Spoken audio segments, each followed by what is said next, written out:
Ooit gewonder hoekom sommige projekte onverwagte vertragings ondervind? Ongeorganiseerde dokumente kan die oorsaak wees. Stel jou voor jy mis 'n belangrike layer net wanneer jy dit die nodigste het. Kom ons ondersoek waarom dokumentorganisasie belangriker is as wat jy dink. Projekdokumente moet op 'n sentrale, toeganklike plek gestoor word. Georganiseerde argiewe verseker dat belangrike projekdata bewaar word vir toekomstige verwysing of audits. Dit is noodsaaklik vir voldoening aan wetlike en regulatoriese vereistes. Georganiseerde dokumentargiewe ondersteun deursigtigheid en verantwoordbaarheid. Hulle fasiliteer kennisdeling en help met die opleiding van toekomstige projekspanne. Behoorlike argivering maak voorsiening vir maklike herwinning van dokumente wat tyd en moeite bespaar.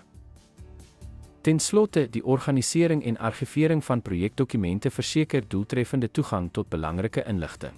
Dit ondersteun toekomstige projekte en verskaf 'n rekord van besluite en aksies wat geneem is. Dankie dat u by ons aangesluit het.